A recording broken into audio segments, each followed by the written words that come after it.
Hi friends, जैसा कि हम जानते हैं कि दुनिया को बनाने में लाखों ऐतिहासिक घटनाओं ने अपने अपने स्तर पर योगदान दिया है। परंतु इतिहास में कुछ ऐसी भी घटनाएं हैं जो सच तो है लेकिन बहुत ही अजीब है, जिनके बारे में जानकर आप भी हैरान हो जाओगे। तो वीडियो शुरू करने से पहले अगर आपने चैनल को सब्सक्राइब नहीं किया तो जल्दी से सब्सक्राइब कर दो। तो आज का यह वीडियो हम शुरू करते हैं। नंबर 5, मोहम्मद तुगलक की राजधानी। मोहम्मद बिन तुगलक मध्यकालीन भारत के दौरान दिल्ली सल्तनत का सबसे दिलचस्प सुल्तान में से एक है, जिसने भारतीय उपमहाद्वीप के उत्तरी हिस्सों और दक्कन पर भी कब्जा किया था। बुद्धिमान मूर्ख के रूप में इसलिए सुल्तान को जाना जाता है क्योंकि प्रशासनिक सुधार करने के लिए वे अधिकतर योजनाएं और निर्णय सही से नहीं ले पाए थे। जैसे कि उन्होंने टोकन मुद्रा की शुरुआत की 14वीं शताब्दी के दौरान, जब दुनिया भर में चांदी की कमी होने के कारण उन्होंने चांदी के सिक्कों के मूल्य के बराबर तांबा सिक्का पेश किया, जो आर्थिक अराजकता का कारण बना। पूरे भारतीय महाद्वीप पर शासन करने के लिए उन्होंने अपनी राजधानी दिल्ली से दौलताबाद स्थानांतर कर दी। उन्होंने नई राजधानी को स्थानांतरित करने के लिए विद्वानों, कवियों, संगीतकार समेत दिल्ली की पूरी आबादी को दौलताबाद शिफ्ट करने को कहा।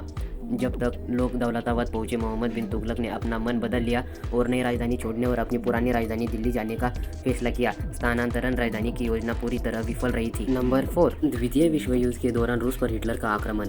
इतिहासकार एंड्रयू रॉबर्ट्स की किताब द स्टॉर्म ऑफ वॉर के अनुसार 1941 में हिटलर का रूस पर आक्रमण के लिए उनकी सेना आमतौर पर बीमार थी, या यह कह सकते थे कि वह ठंड वातावरण के हिसाब से तैयार नहीं थी। हिटलर के आदेश के अनुसार जर्मनी ने रूस पर 22 जून 1941 में आक्रमण शुरू किया। उस समय वहां बहुत ठंड थी और जर्मनी की पुलिस ने रूस में सैनिकों को पर्याप्त ऊनी टोपी, दस्ताने, ओवरकोट जैसी वस्तुएं को नहीं पहुंचाया था। युद्ध के दौरान ठंड की वजह से खाना भी पर्याप्त समय तक नहीं पहुंचाया गया था। ये जानते हुए कि ठंड काफ़ी है, सैनिकों के पास न तो गर्म कपड़े हैं न कि खाना, हिटलर ने युद्ध को नहीं रोका। परिणाम स्वरूप हजारों सैनिकों ने अपने अंग खो दिए थे। उनकी नाक, उंगलियां और अन्य अंग ठंड से फट गए थे। कई सैनिकों ने अपने बालों और पलकों को खो दिया था। आंखों से पलक जम गई थी।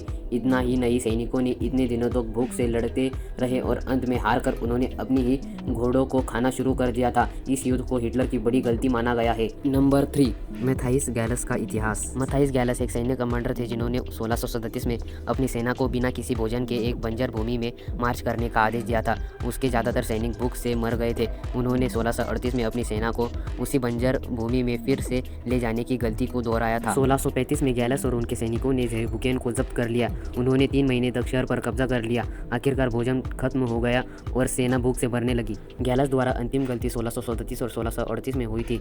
इस लड़ाई में गैलस ने स्वीडिश जनरल बैनर के खिलाफ आदेश दिया था। बैनर और उनके सैनिकों ने 2 बार उसी बंजर भूमि पर हमला किया। भोजन खत्म हो गया और अधिकांश सेना भूख से मरने लगी। यह विश्वास करना मुश्किल है कि एक अनुभवी जनरल 2 बार एक ही गलती कैसे कर सकता है। इसीलिए मैथाइस गैलस को इतिहास में सेनाओं के विनाशक के रूप में जाना जाता है। नंबर 2, नेपोलियन ने 100 दिनों के लिए पेरिस पर शासन किया। नेपोलियन एल्बा द्वीप पर अपने निर्वासन से बचने में कामयाब रहा और फ्रांस पहुंचकर पेरिस पर 100 दिनों तक शासन किया। पेरिस को गठबंधन के द्वारा जीतने के बाद नेपोलियन को 1814 में इस्तीफा देने के लिए मजबूर होना पड़ा और उसे एल्बा द्वीप पर निर्वासित कर दिया गया। इस बीच फ्रांस में शाही लोगों ने लुईस 18 को सत्ता में ले लिया। 26 फरवरी 1815 को नेपोलियन एल्बा द्वीप से बच निकला और मार्च 1815 को फ्रेंच मुख्य भूमि लौट आया। लुईस 18 ने नेपोलियन के खिलाफ अपनी सेना 5वीं रेजिमेंट को भेजा, जिसने पहले रूस में नेपोलियन के तहत सेवा की थी। सेना युद्ध में नेपोलियन के कहने पर अपनी तरह हो गई और पेरिस पर 100 दिनों तक शासन किया। इस अवधि को नेपोलियन के 100 दिन अभियान के रूप में जाना जाता है। नंबर 1, चांदी के सिक्कों की बारिश। जी हाँ, 1940 में गौर के रशिया में चांदी के सिक्कों की बारिश हुई थी, जहाँ करीब 1000 सिक्कों की बारिश हुई थी। पर यह पॉसिबल कैसे हुआ होगा? दरअसल हुआ यह था कि एक हेवी टॉर्नेडो ने एक चांदी से भरे बॉक्स को हवा में ऊपर उठाया और फिर उसमें से जो चांदी के सिक्के गिरे, उसी पल को लोगों ने चांदी के सिक्कों की बारिश कहा था। तो यह था आज का हमारा वीडियो। तो वीडियो अच्छा लगा हो तो वीडियो को लाइक कर दो और चैनल को सब्सक्राइब कर दो।